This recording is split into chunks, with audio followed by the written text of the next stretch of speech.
सत्ता का दूसरा कार्यकाल। और सवाल अभी विपक्ष से, सवाल तो उससे होगा जिसके हाथ में ताकत हो, जिसके हाथ में पुलिस हो, संस्थाएं हो और मीडिया जिसके सामने नतमस्तक हो। सवाल तो उससे होगा ना। हम लेकर आए खबरों का एक ऐसा शो जिसमें सवाल होंगे सीधे, बेलाग और बेबाक उनसे जो सवालों से बचते हैं, जिनके हाथ में ताकत है। आप देख रहे हैं बेबाक, मैं अभिसार शर्मा। मोदी सरकार किसान को नहीं हरा सकती। वो अपनी मासूमियत से, अपनी ईमानदारी से तुम्हें हरा के रहेगा। तुमने क्या किया? इन तस्वीरों में तुमने सड़कों में कील गाड़ दी। अब वो क्या कर रहा है? वो उसी कील के पास में पौधे उगा रहा है। आज जब देश के सामने यह संदेश जाएगा इस कार्यक्रम के जरिए, तो आप मुझे बताइए, देश किसे विजेता मांगी? वो सरकार जो कि प्रोपेगेंडा के बल पे, ताकत के बल पे, अपने तंत्र के बल पे किसानों को दबाने का प्रयास कर रही है, या दूसरी तरफ वो किसान जो सिर्फ एक संघर्ष कर रहा है, एक आंदोलन कर रहा है ईमानदारी से, जो तुम्हारे द्वारा उगाए गए उन कीलों के साथ में इस तरह से पौधा उगा रहा है? बताओ ना, जीत किसकी हुई? मगर यह तो सांकेतिक बात हुई दोस्तों। आज इस कार्यक्रम के जरिए मैं आपको बतलाने वाला हूं कि किसान जीत रहा है और सरकार हार रही है। सरकार न सिर्फ हार रही है, बल्कि बुरी तरह से उसकी नाक कट रही है। और सरकार के अहंकार के चलते दोस्तों, दुनिया भर में देश की नाक कट रही है। वो मैं आपको बतलाने वाला हूं। और सरकार के पास क्या जवाब है? या तो वो बल प्रयोग करती है, या फिर वो कॉमेडी शो करती है, जो मैं आपको थोड़ी देर बाद बताऊंगा। मगर सबसे पहले प्रमाण नंबर 1 की यह सरकार हार रही है। आज से करीब कई महीनों पहले इन्होंने धारा 370 कश्मीर से हटा दी थी कि नहीं हटा दी थी? और उसी के साथ कश्मीर से इंटरनेट 4G सबका सफाया कर दिया था, यह कहते हुए कि आतंकवादी हमला हो सकता था। यानी कि जो हिस्सा देश का अभिन्न अंग है कश्मीर, वहां की जनता को तुमने बुनियादी मानवाधिकार से वंचित कर दिया। अब खबर क्या आई है दोस्तों? खबर यह आई है जो आपके स्क्रीन पर है कि कश्मीर के अंदर फिर से 4G की बहाली हो गई है। आज मैं आपसे सवाल पूछना चाहता हूं, ऐसा क्या हो गया कि मोदी सरकार ने 4G की बहाली कर दी? ऐसी क्या रिपोर्ट आ गई कि अब आप कश्मीर में 4G की बहाली कर सकते हैं, कुछ महीनों पहले नहीं कर सकते थे? मैं आपको बतलाता हूं, मैं आपको क्रोनोलॉजी समझाता हूं। क्रोनोलॉजी यह है कि पहले किसान आंदोलन करता है, फिर तुम अपनी बिकी हुई पालतू मीडिया के जरिए उसे बदनाम करते हो, तुम्हारे वो तमाम पैतरे काम नहीं आते। फिर एक काली शक्ति रेड फोर्ट में किसानों के प्रवेश की इजाजत देती है, वहां पर निशान साहब का झंडा फहराया जाता है। फिर देश को एक झूठ बतलाया जाता है कि वहां पर तिरंगे का अपमान हुआ। फिर क्या होता है? उस पूरे प्रदर्शन में एक शख्स दिखाई देता है जिसका नाम दीप सिद्धू है। वो दीप सिद्धू जो यहां पर अमित शाह के साथ भी देखा जा सकता है, प्रधानमंत्री नरेंद्र मोदी के साथ देखा जा सकता है, भारतीय जनता पार्टी सांसद सनी देओल के लिए चुनाव प्रचार करते देखा जा सकता है। और वो आज तक, इस वक्त जब मैं आपसे बात कर रहा हूं, करीब 12 बज रहे हैं, इस वक्त तक वो शख्स गिरफ्तार नहीं हुआ है। और जबकि एनडीटीवी में आई इस खबर के मुताबिक आज ही 3 लोगों को गिरफ्तार किया गया, मगर उस शख्स को गिरफ्तार नहीं किया गया है। क्रोनोलॉजी में आपको बता रहा हूं आगे क्या होता है। आगे दुनिया में कई जाने पहचाने चेहरे, मसलन दुनिया की एक टॉप मोस्ट गायक रियाना कहती है कि हम दिल्ली में चल रहे किसानों के प्रदर्शनों की बात क्यों नहीं कर रहे, क्योंकि जो किसान वहां प्रदर्शन कर रहा था, वहां पर भी इंटरनेट काट दिया गया था। ग्रेटा थनबर्ग आती हैं, यहां तक कि अमेरिकी विदेश मंत्रालय को भी दखल देना पड़ता है। फिर ये लोग क्या करते हैं? अपने पालतू सेलिब्रिटीज को लगा देते हैं एक सा ही ट्वीट करने, ठीक है? यानी कि क्या अक्षय कुमार, क्या सुनील शेट्टी, क्या अजय देवगन, क्या सचिन तेंदुलकर, एक से एक तमाम लाइन लगा के जो हैं खड़े हो जाते हैं इस सरकार के प्रोपेगेंडा को आगे करने के लिए। और फिर उसके बाद यह खबर आती है, क्या खबर आती है? कि कश्मीर में 4G बहाल हो गया है। यह है इस सरकार की हार का पहला प्रमाण। क्योंकि आज इस सरकार को बतलाना पड़ेगा, और मैं उम्मीद करता हूं कि सुप्रीम कोर्ट इस बात को सुओ मोटो लेगा कि आपने किन कारणों से कश्मीर से 4G हटा दिया और अब रहस्यमय कारणों से फिर से उसे बहाल कर दिया है। आपको यह बात बिल्कुल भी अटपटी नहीं लगती दोस्तों कि सरकार ने बगैर किसी कारण के 4G हटाया और फिर किसी कारण के बगैर उसे फिर बहाल कर दिया? यह कहीं ना कहीं किसान आंदोलन के चलते जो छीछालेदर हो रही है बीजेपी सरकार की, उसके चलते उसकी बौखलाहट के दो प्रमाण हैं। एक तो 4G का बहाल हो जाना बगैर किसी कारण के, और दूसरा जिस तरह से इन्होंने अपने रट्टू तोतों को, यानी कि इन्होंने तमाम जो सो कॉल्ड हमारे हीरोज को लगा दिया था मैदान में अपने संदेश का प्रचार प्रसार करने। क्योंकि पूरा दुनिया देख रहा है कि भारतीय जनता पार्टी सरकार जो है दम के आधार पर, ताकत के आधार पर किसानों को दबाने का प्रयास कर रही है। अंतर्राष्ट्रीय तौर पर एक बहुत बड़ा मुद्दा है दोस्तों कि जहां लोग प्रदर्शन कर रहे हैं वहां आपने इंटरनेट काट दिया। और दुख की बात यह है कि अब भी सरकार कहीं ना कहीं बल प्रयोग कर रही है, और जैसे कि मैंने कार्यक्रम की शुरुआत में कहा था, कॉमेडी भी चल रही है। उसका भी प्रमाण देता हूं। बल प्रयोग आपके सामने सबूत। आप जानते हैं किसान नवरीत सिंह की आईटीओ में उसका जो ट्रैक्टर पलट गया था, उसके चलते उसकी मौत हो गई थी। उसका परिवार पुलिस से मांग कर रहा था कि हम आपकी इस थ्योरी में विश्वास नहीं करते, इस मामले की सलीके से जांच हो, क्योंकि उसका परिवार उससे इत्तेफाक ही नहीं रखता था। और परिवार की थ्योरी को बल कोई और नहीं बल्कि विदेशों में बसे डॉक्टर्स दे रहे थे। गार्डियन की इस खबर के मुताबिक जो दावा उसका परिवार कर रहा था वो लगभग सही है।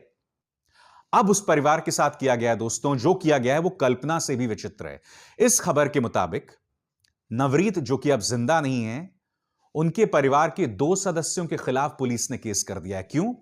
क्योंकि नवरीत के शव को तिरंगे से लपेटा गया था। एक तो एक परिवार ने अपने बेटे को खो दिया और उसके बाद तुमने उन दोनों पर केस कर दिया। कहां मर गई तुम्हारे अंदर की इंसानियत?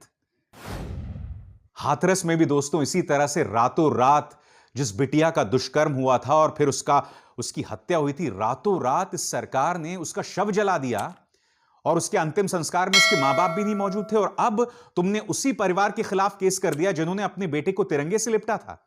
और अगर यह गुनाह है तो मैं आपसे पूछना चाहता हूं, जब अखलाक की मौत हुई थी दादरी में और उसके हत्यारे, उसके जो हत्या में एक शख्स आरोपी था, जब उसकी मृत्यु हुई थी, इस तस्वीर के मुताबिक उसका शव भी तो तिरंगे से लिपटा गया था ना। और यही नहीं, उसकी अंत्येष्टि में, उसके अंतिम संस्कार में माननीय महेश शर्मा शामिल हुए थे। तो ये दोहरे मापदंड क्यों उत्तर प्रदेश पुलिस? एक परिवार ने अपना बेटा खोया है, उसे सांत्वना देने के बजाय तुम एक तो उसकी आवाज को दबा रहे हो। ना सिर्फ उसकी आवाज को दबा रहे हैं ये लोग, बल्कि जिन पत्रकारों ने सरकार की थ्योरी के उलट, यानी कि राजदीप सरदेसाई, मृणाल पांडे और सांसद शशि थरूर, उसके उलट बयान दिया, उनके खिलाफ देशद्रोह का मुकदमा कर दिया गया। अब वो लोग सुप्रीम कोर्ट गए। इससे बेशर्मी, इससे ज्यादा बेशर्मी की मिसाल क्या हो सकती है जहां सरकार अपने बल का प्रयोग कर रही है?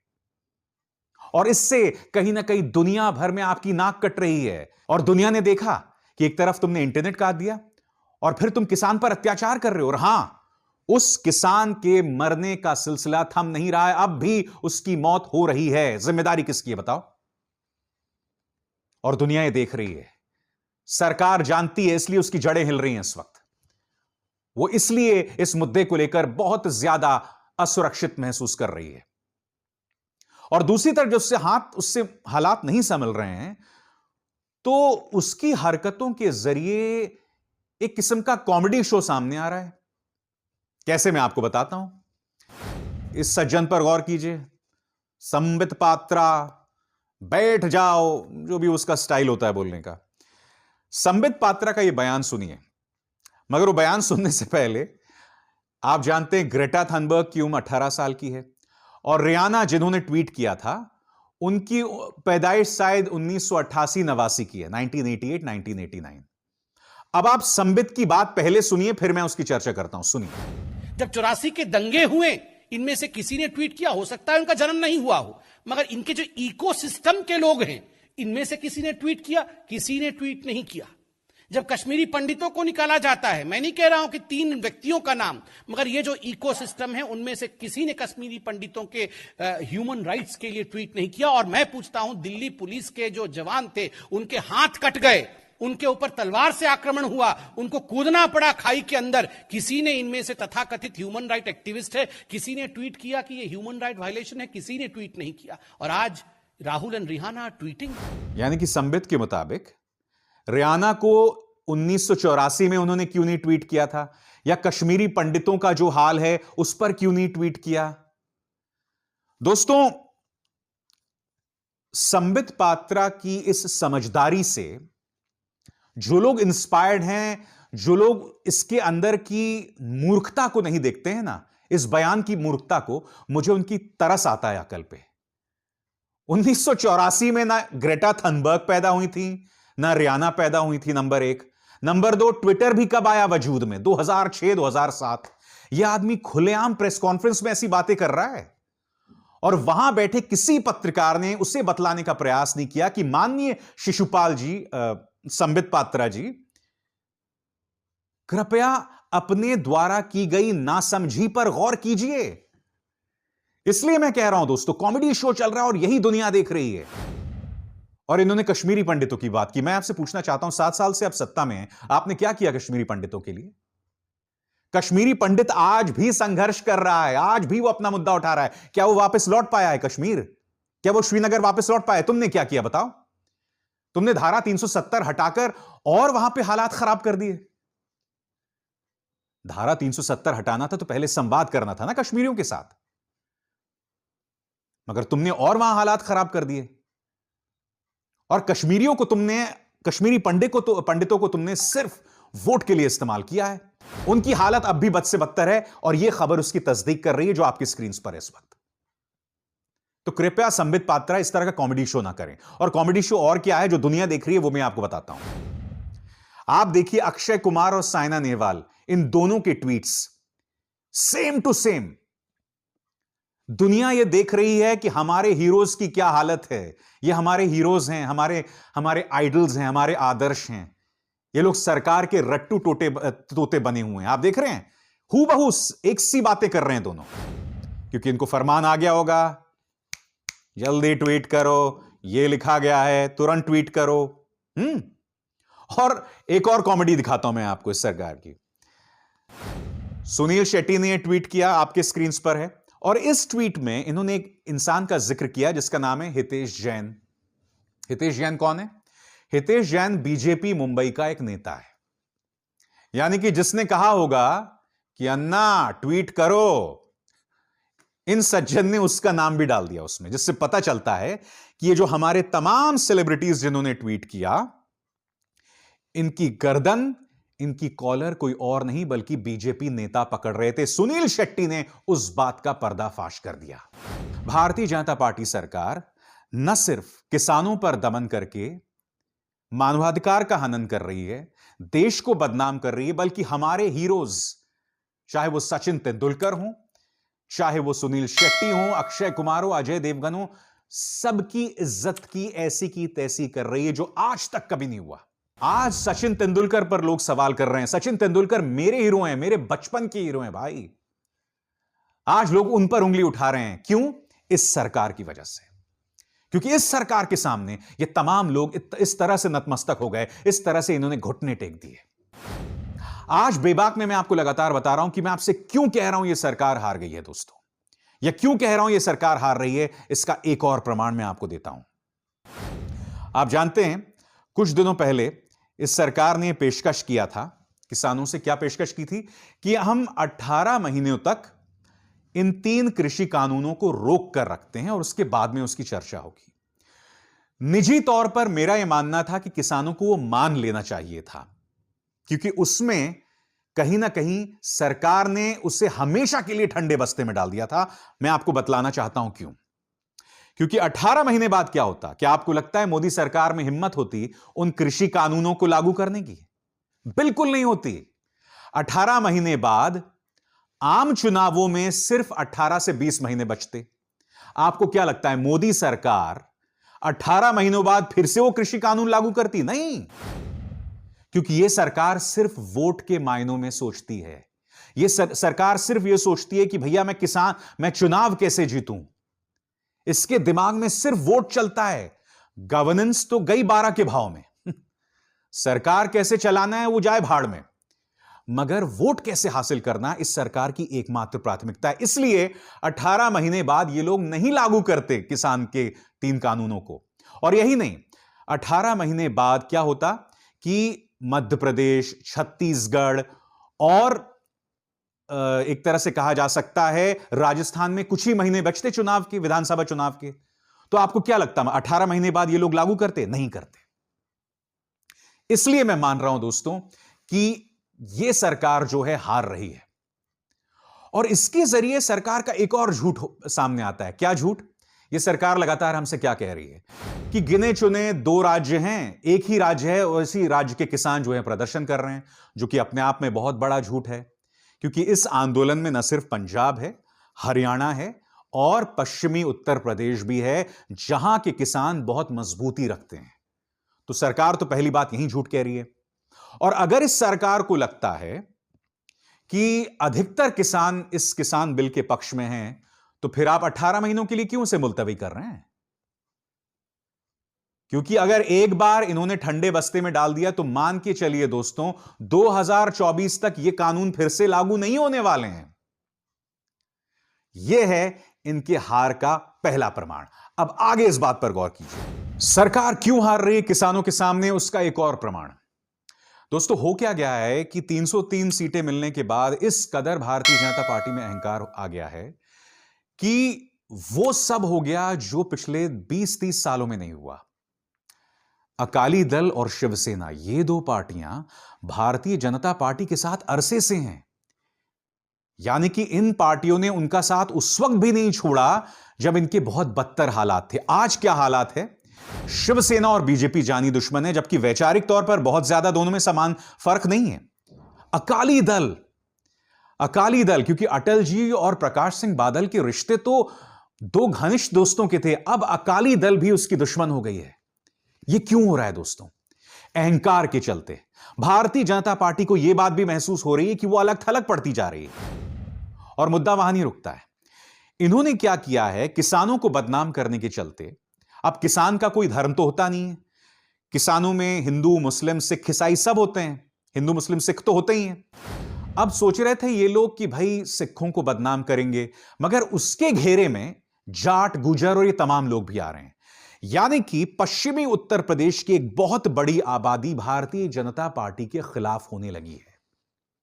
हालांकि मैं जानता हूं कि बीजेपी के पास चुनाव जीतने का मंत्र अभी भी है, अभी भी वो हिंदू मुस्लिम ऐसे करेगी और उसको वोट मिल जाएंगे, वो एक अलग मुद्दा है। मगर यहां पर भी वो एक बहुत ही प्रभावशाली आबादी को बदनाम करके, उनको टारगेट करके अपने खिलाफ करने लगी है, और यह आभास भी उसे कहीं ना कहीं होता दिख रहा है। देखिए, इस सरकार को समझना पड़ेगा कि अगर आप किसानों के सामने झुक रहे हैं तो इसलिए मत झुकिए क्योंकि आपको लग रहा है कि आपके वोट कटेंगे। नहीं, अगर आप झुक रहे हैं तो आप अपनी गलती स्वीकार कीजिए। इस गलती को स्वीकार कीजिए कि आप ये किसान बिल अध्यादेश के रास्ते से लाए थे। इस गलती को स्वीकार कीजिए कि जब आप ये बिल लाए थे तो आपने एक भी किसान से मंत्रणा नहीं की थी, क्योंकि एनडीटीवी ने दोस्तों इस खबर के मुताबिक पड़ताल की थी। उन्होंने आरटीआई यानी कि सूचना के अधिकार के अंतर्गत एक याचिका दाखिल की थी और उसमें यह पूछा था कि क्या इस सरकार ने किसी किसान से बातचीत की थी, और खुद सरकार ने कहा नहीं, हमने किसी किसान से बात नहीं की है। तो पहले तो आप चोरी के रास्ते से बिल लाते हैं, फिर राज्यसभा में बिल जिस तरह से पारित हुआ, ऐतिहासिक मंजर था दोस्तों। मतलब बेशर्मी हो गई बिल्कुल, ना उस पर चर्चा कराई गई, ना इसको चर्चा के लिए भेजा गया एडवाइजरी कमेटी में, नहीं, जबरदस्ती बिल को पारित कर दिया गया। रात को महात्मा गांधी की मूर्ति के सामने तमाम सांसदों ने प्रदर्शन किया, चोरी के रास्ते से ये लोग बिल लाए। इसलिए मैं आपको लगातार कह रहा हूं दोस्तों, अगर आपकी मंशा साफ ना हो, अगर आपकी नीयत साफ ना हो, तो आपको कभी जीत नहीं मिल सकती है। आज नरेंद्र तोमर जो भी कह लें कि वो हमें कोई भी तर्क नहीं दे पाए, कोई भी हमें मशवरा नहीं दे पाए, मगर हकीकत यह है कि आप जिस मंशा से ये बिल लाए हैं वो बिल्कुल कायराना था। मानो चोर के रास्ते से आप ये पूरा बिल ला रहे थे, और इससे पता चलता है कि आपकी नीयत साफ नहीं है। न सिर्फ आपकी नीयत साफ नहीं है दोस्तों, आप किसान पर दमन भी कर रहे हैं। आर्टिकल 14 नाम का एक वेबसाइट है दोस्तों, इसके मुताबिक क्या आप जानते हैं कि जब से किसान आंदोलन शुरू हुए हैं 6 किसानों के खिलाफ इन्होंने देशद्रोह का मुकदमा किया है। यानी कि भारतीय जनता पार्टी के पास जब तर्क नहीं होते, जब संवाद का रास्ता नहीं होता तो वो सीधे देशद्रोह जैसे मुकदमों का सहारा लेती है। ये देखिए, 6 केसेस किसानों के खिलाफ, पुलवामा के बाद 27 लोगों के खिलाफ देशद्रोह, नागरिकता बिल के खिलाफ जब आंदोलन चल रहा था तो 25 लोगों के खिलाफ देशद्रोह का मुकदमा, हाथरस गैंगरेप, उसमें भी 22 लोगों के खिलाफ देशद्रोह का मुकदमा। भारतीय जनता पार्टी ने इसे हथियार के तौर पर इस्तेमाल किया है, हमेशा किया है, जो अपने आप में कितना शर्मनाक है। आज जो भी बीजेपी सरकार के खिलाफ प्रदर्शन करता है, सीधे उसे देशद्रोही करार दे दिया जाता है। भारतीय जनता पार्टी को कहीं ना कहीं उस पर विचार करना पड़ेगा। और जाते जाते एक अपील, एक मशवरा और एक चेतावनी। अपील किसानों से, अब तक आपने एक बहुत ही खूबसूरत आंदोलन किया है, हर बार की तरह फिर से अपील करना चाहूंगा, गांधी जी को मत भूलिए, किसी भी सूरत में ऐसा कोई कदम मत उठाइए जिसके जरिए आपको बदनाम करने का मौका मिल जाए गोदी मीडिया को। हालांकि उनकी कोई विश्वसनीयता नहीं है, उनकी कोई औकात नहीं है कि आप पर उंगली भी उठा सके। नंबर 1, सरकार से मेरा मशवरा, अब आप उल्टे दिमाग से सोचना बंद कर दें, अब आप सीधे रास्ते चलें, किसान के साथ संवाद कीजिए। आज चक्का जाम था, मगर फिर भी किसान ने उत्तर प्रदेश और उत्तराखंड के किसानों को परेशान नहीं किया, वहां के लोगों को परेशान नहीं किया, क्योंकि इन जगहों पर चक्का जाम नहीं था। किसान के साथ सकारात्मक संवाद कीजिए, उसकी बात को मानिए। और चेतावनी इस देश की जनता, दोस्तों, 1993 के बाद इस देश में खालिस्तान से जुड़ी जो पूरी अराजकता थी, समस्या थी, वो सामने नहीं आई। एक बार फिर हमारे सिखों को गाली देकर आप 1993 के इतिहास को दोहराना चाहते हैं, उससे पहले का जो इतिहास है उसे दोहराना चाहते हैं। इससे बाज आइए, देश की जनता भी बाज आए, क्योंकि देखिए, सरकार और उनका बिका हुआ मीडिया तो जो भी प्रोपेगेंडा करे, मगर आप लोगों को हथियार नहीं बनना चाहिए। अगर आप उस प्रचार का हिस्सा बन जाते हैं, तभी ऐसी ताकतों को हिम्मत मिलती है। क्योंकि अगर फिर से आप लोगों को भड़काएंगे, अगर फिर से उस आंदोलन का छोटा सा बीज कहीं पर सामने उभर कर आ गया, तो देश को इसका नुकसान होगा। इसलिए मैं आपको चेतावनी दे रहा हूं, इससे बचिए। और यह चेतावनी सरकार के लिए भी है। खैर, मैं तो जानता हूं कि इस सरकार और उससे जुड़ी संस्थाएं मेरे मशवरा को नहीं लेती हैं, हालांकि मेरी एक एक बात को आप लोग सुनते हैं, मगर जो तमाम बातें मैंने आपको कही है ना, इससे फायदा आप ही को होगा। क्योंकि अभी 3.5-4 साल हैं लोकसभा चुनावों के लिए। अब भी मान जाइए, अगर आपने अपने अहंकार को नहीं त्यागा तो आप उसकी कीमत चुकाएंगे। आप चुकाओ तो चुकाओ, मुझे कोई प्रॉब्लम नहीं है। बीजेपी चुकाए तो चुकाए, मुझे कोई प्रॉब्लम नहीं है, मगर देश को इसकी कीमत नहीं चुकानी चाहिए।